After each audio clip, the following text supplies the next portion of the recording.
Hi everyone.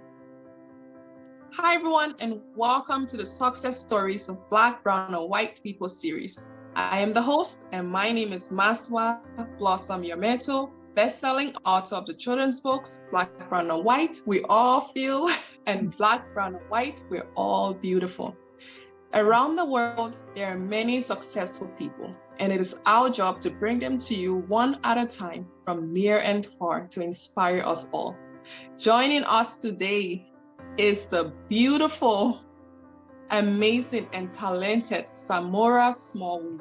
She is a Canadian actress. She is an activist and a creator. She is just truly all-rounded, just amazing, talented, and gifted. She's a gift to everyone around her, and she's a gift to us all. So drum roll. Welcome to the show, Samora. Thank you for having me, and thank you very much for that intro, and congratulations to you as well on everything. You are fabulous. Thanks for having me. I'm so excited to be here. Thank you so much. So how are you today? I am well. Today is one of those days where, as an actor, sometimes you start work very early. So today they picked me up at 5 a.m. and just been going all day. But God bless me with a lot of natural energy. So I'm feeling pretty good. How are you? I'm good. Thanks for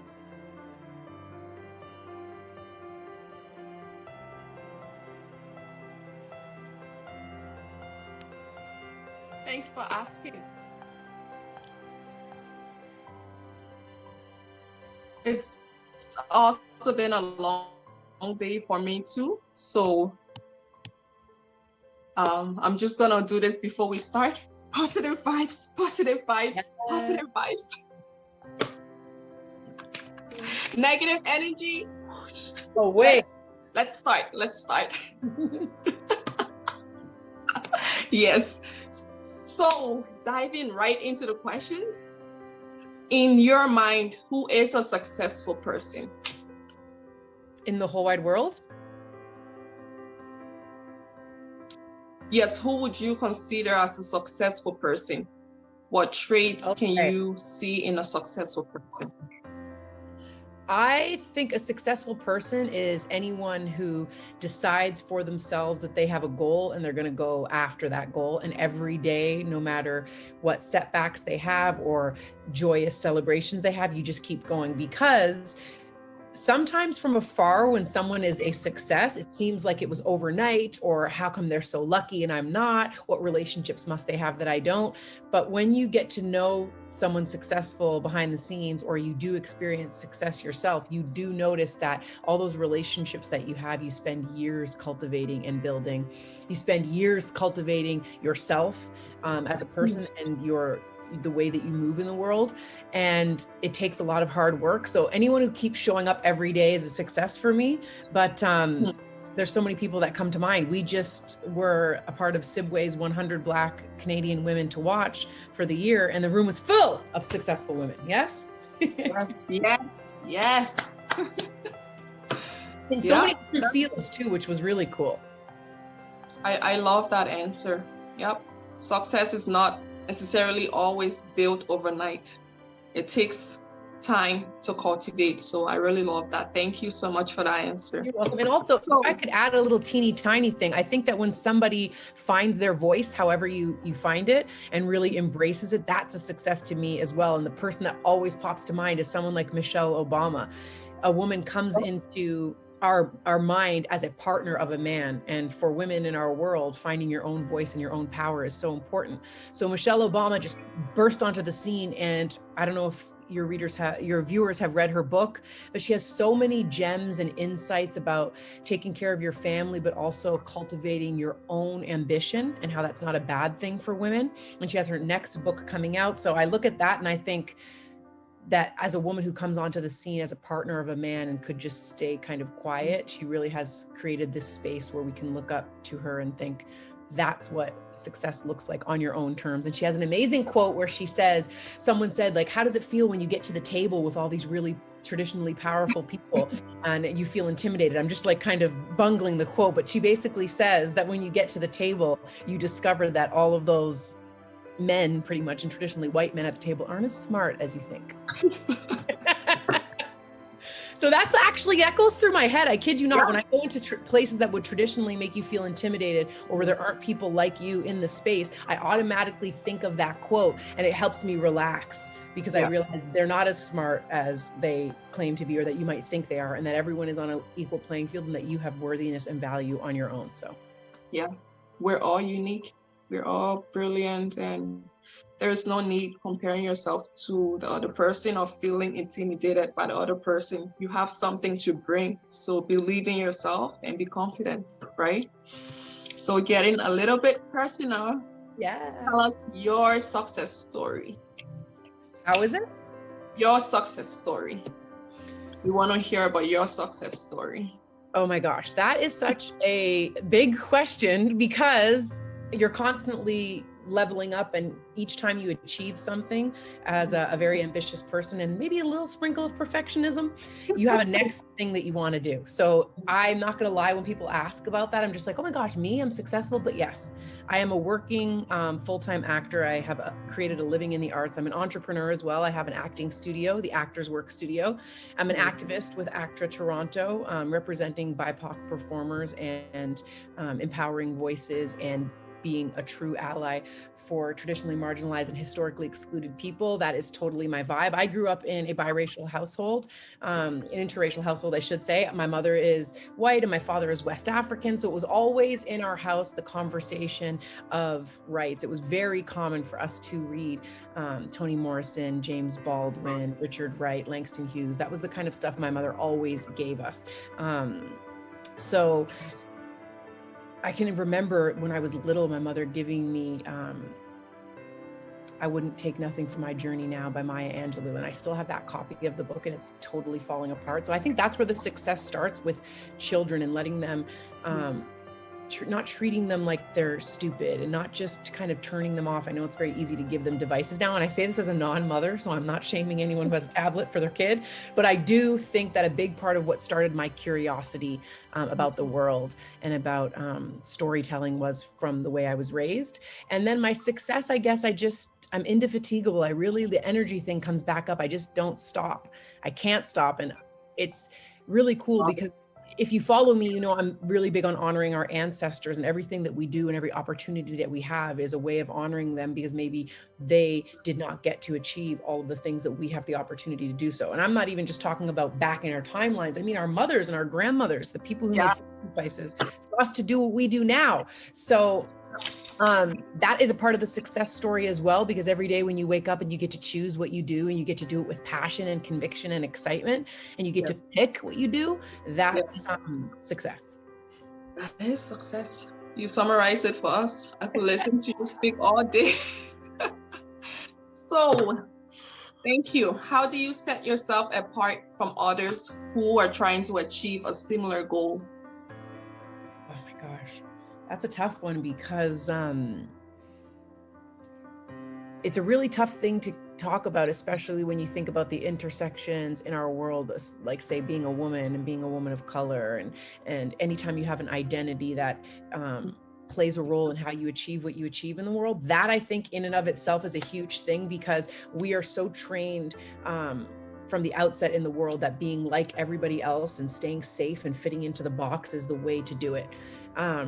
So there's that piece where you want to undo that. That's how I try and set myself apart. For so long, sometimes you might feel like, oh, I'm weird, or why are my ideas so different, or I'm trying to go somewhere that no one in my family or no one in my friend group has been before.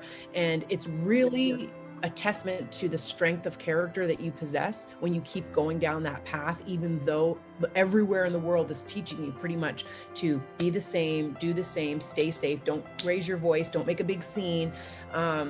So that's kind of how I try and set myself apart, is I'm just on that journey always of showing up for myself. And when I get down, or I think, oh, my path, my journey doesn't look like other people's, I constantly remind myself that it's not meant to, because I'm different, and we all are. And I try and get that mental picture of, instead of trying to find the light on the path to follow, I see myself as the lamp bearer.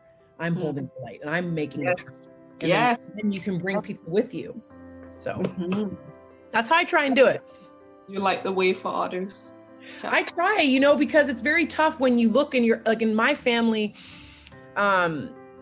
For example, it was really important, and especially if you come like from a first generation family. My father was the first one to come here, and he came as a stowaway, and he and his friends built a raft. And when they landed on the shores of Newfoundland, they were totally emaciated, and it was like a big story. It got tons of press, and he met my mom in a bar, and my mom's uncle was the premier of Newfoundland. So it's kind of like a historic story about how my uncle, who was the premier of Newfoundland, was friends with Pierre Trudeau, the prime minister at the time, and he wrote a stay in the country for my father. So when you have a parent who makes all of those sacrifices and comes here and they leave everything in their home behind and they adapt to this new country, sometimes when you're taking on a new path, they're not trying to hear that. Right? Like my parents were very much, you get your university degree, you get your education, and here are the steps that you take, and that's how it's done. Yeah. So for me, venturing off into a career in an education in the arts, that in and of itself was the cause for a little bit of friction, because my father is just like, how? And like, everybody else in your family too, because as you move forward, you realize that, you get saddled with a lot of student debt and you're so young. And in my work, like when I say I like to light the path in my work at the union, it's very much about kind of pushing for understanding the historical disadvantages for BIPOC performers and BIPOC people, and realizing that the financial literacy piece is really important because no one teaches you that. And then when you think about why they don't teach you that, it's because to keep you at a financial disadvantage is advantageous to the status quo, to keeping things the way that they always were. So if I were to go back and talk to my younger self, I would definitely probably not take such a massive student loan debt, not take so long to pay it off. I'm so financially responsible now. And I really, even with my students at the studio, we talk about the craft of acting, but very much the business of acting. If you're an entrepreneur, you really have the ability to achieve your wildest dreams. And then that's how we light the way, and we get to show our parents and our grandparents like, wow, that looks different, but that's cool. Yeah. Even though it's different, we're still being productive and we're still doing things to make you proud, right? You must have been scared when you started writing your children's book, and when you got into that arena, right? Oh yeah, there is no, but at the same time, what is the gift? What is your purpose? There is no, what value are you gonna get in playing safe? You're just gonna stay at the same level. So as Samora just mentioned, I was afraid. I didn't know how to start, where to start from, because there's a storyline behind that book. My daughter was bullied in kindergarten, and that prompted me to get up and put my story to paper, So it wasn't easy, but I took the risk. So if you have to believe in yourself and just do it. Oh, 100%. And then see, you light the path now for your daughter to go in, and now she won't have to hopefully work as hard as we had to. And when I have children, it will be the same. Does she know the book is about her? Oh yeah, she does. She loved it? Yeah, she loved it. She did help me choose some things, and we did it together. So she loved it. She's read it, and she was also interviewed by CTV, and yeah. So. And how was she when she did that? Was she feeling nervous, or did she totally like acclimate to the spotlight? She just took it on. She's just an extrovert, and with me, it's hard to put me in a box. I can be an introvert, I can be an extrovert, depending on who I'm speaking with or who I'm around. But with her, she's just out there. Even I did some videos on Instagram of her. If you check it out, she's just dancing, and she's. Whenever I would go and do my interviews, she would say, "Why are you going for the interview when the book is about me? I should be doing more." I'm not mad at that though. You see, she's using her voice. Oh no! Oh yeah, she's advocating for herself. Yeah. Okay, so we're talking about success, right? Oh. Yes. Okay, great. I wanted to actually touch on one thing that I don't. What is the? Oh, sorry, sure, let's go. My computer glitched. You were going to ask a question. Go ahead. Oh, you go. You wanted to make a point? Sorry. Yeah, I just really quickly wanted to say that I feel that I feel like now one of the really important takeaways for anyone going into the world of entrepreneurialism, or you're trying something new, something different, and you want to get success, I think that a focus on looking around at the people in your community who can help you, finding ways to network and connect, letting go of the idea that I don't need help, I can do it all myself. That has really helped me once I kind of relied on my network. And specifically for women, and especially for women of color, it's not to hold ourselves back and place any limitations. My partner is Nigerian, and I remember I was filling out a grant application once, and I was filling it out and asking for how much money I needed for this project. And he's like, "Why aren't you asking for the max?" And I was like, "Oh, I don't want to seem greedy. And I think I could do it for this much. And I think I could." And he goes, "No," he goes, "This is not how like I would do this. This is not how," like, he wasn't being like pedantic or condescending. He was just saying like, men, when they apply for a job, whether they meet all the qualifications or not, they go for it. And there's something about us that sometimes we receive either the conditioning, or we want to play it safe or be the good girl. And so we don't always do that. So for this grant application, I just took that advice and I was like, okay, fine. Let's just put out that I'm going to get the full amount. And if they come back to me and say I need to adjust it, then I'll do that. But I end up getting the full amount. Wow. Congrats. See, no questions asked. That's an example right there of why we should not play it safe, Yeah. Wow. And rely on the people in your community, and rely on the people in your life who love you, who want to give you good advice, because each one teach one, right? Like I would never have thought to ask for that full amount. Yeah. If you didn't have the help, or if you didn't ask for help, right? So there goes utilizing those around you in your community. Yeah, of course, 100%. Playing it safe. I'm really going to take that quote with you, because as an actor, it's really important too, is to not play it safe. And you want to always show your authentic self, because that's the only thing that they haven't seen. Yeah. That's amazing. If we didn't have time, you're just so amazing and so fluent. And I love this. So, what's funny? You've answered most of my questions while talking, and one thing leading to another. I love to talk. I love that. So, in about 3 minutes, no pressure. Tell us about yourself. Tell us about your business, why you chose to be an actress, your inspiration. Just if you can summarize it for us, that would be nice. Now? Yes. What did you say when you're doing the movies? Action. This has been such a lovely interview. I really appreciate you reaching out and connecting with other women who are doing the damn thing. Is literally one of my favorite things. So like you mentioned, I'm an actor. I'm a Canadian Screen Award winning actor in 2020. Woo!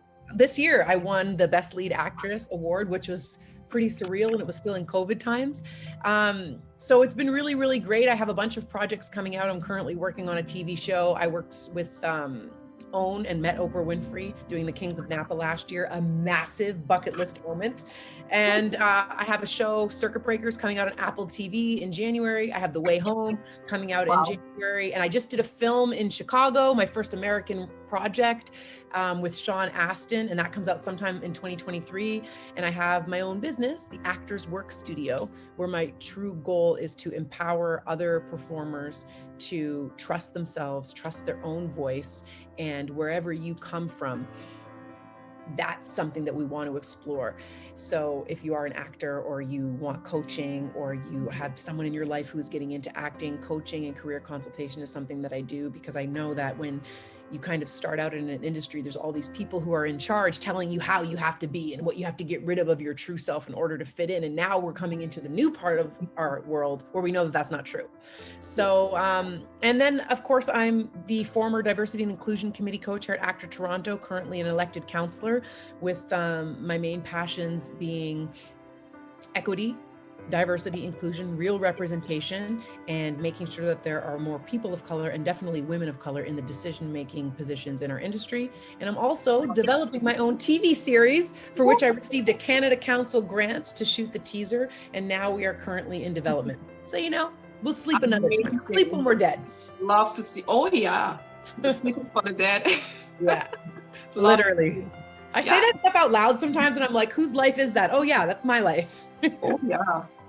play by your own rules, and you're seeing the result anyways. So what's there to worry about? Yeah, It's been amazing speaking with you and hearing about all the amazing things you're doing, Samora. Keep up the great work, and we will keep an eye on you. We will keep following your journey and everything. And just thank you so much. And once again, you're watching the Success Stories of Black, Brown, and White People series. It's the last Saturday of every month. So stay tuned and keep following us for more news. I will attach Samora's info below, and I'll also attach my information. You can check us out on all social media platforms, Facebook, Instagram, everywhere. You will see the information down. It's been amazing. Thank you guys so much. I hope you enjoyed the show. Stay blessed. Bye-bye. Bye. Yeah.